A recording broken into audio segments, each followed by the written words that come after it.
No. I got a toast for you guys. Vann and Naomi's relationship has come a long way, but it began a long time ago, almost on a primal level.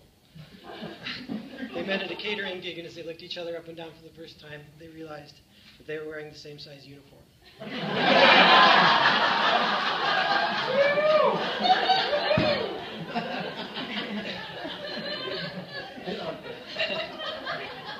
They were very undeveloped as humans at that point intellectually. Communication was mostly incoherent, but it was clear that Naomi loved tennis and Vann loved talking trash, so a match was inevitable. A tennis match. And it was a competitive match, which of course means they got to listen to each other grunt back and forth much sooner than in an average relationship.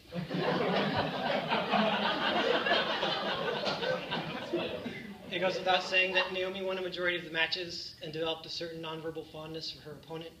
But each match would begin as a dead heat tie, love, as per the rules of the game.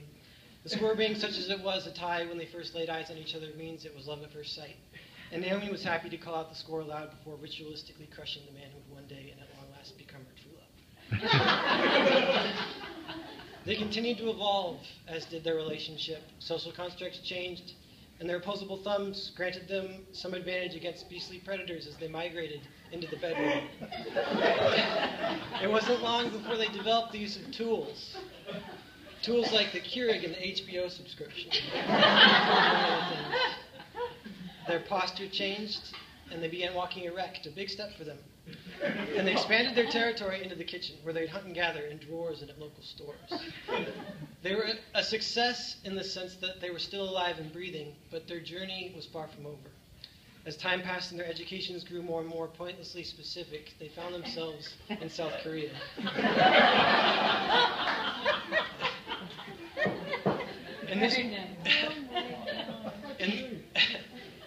In this brave new place, their partnership became a cornerstone of their survival.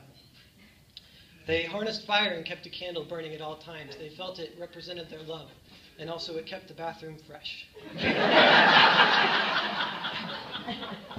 They developed a taste for karaoke as well as the drink that often accompanies it, something called soju, a drink destined to become a staple of the American homeless man should he ever learn of its existence. But until that day, he will drink the 40.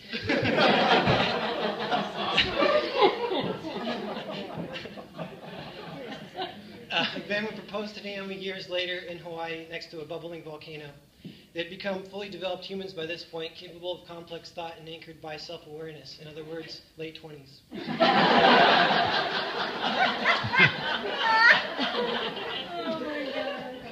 In that present moment as it happened, geological time continued to plod forward, as evidenced by the bubbling volcano. Next to geological time, the love between two humans is like the blink of an eye, or perhaps indicated by a spark. And the notion that a spark might stand out along a timeline so vast is at first glance outdated and outgunned next to that volcano. And it's true, the volcano dates back billions of years. But Vann and Naomi dated each other, and their relationship mirrors the evolution of the human race itself. It's clear as day, it's obvious. And that volcano got dated, but Vann and Naomi got married. And even 6 billion years ago, the score of their first tennis match was love. And what else was I going to say? I'm almost done. So whether or not their love imprints on the universe, it's imprinted on all of us tonight, which means that somewhere out there, there is and will be evidence of a spark. So now they stand on the brink of a brisk era of invention inspired by a looming middle age. With the future beyond an opaque horizon, only one thing is clear. Vann sucks at tennis. Cheers.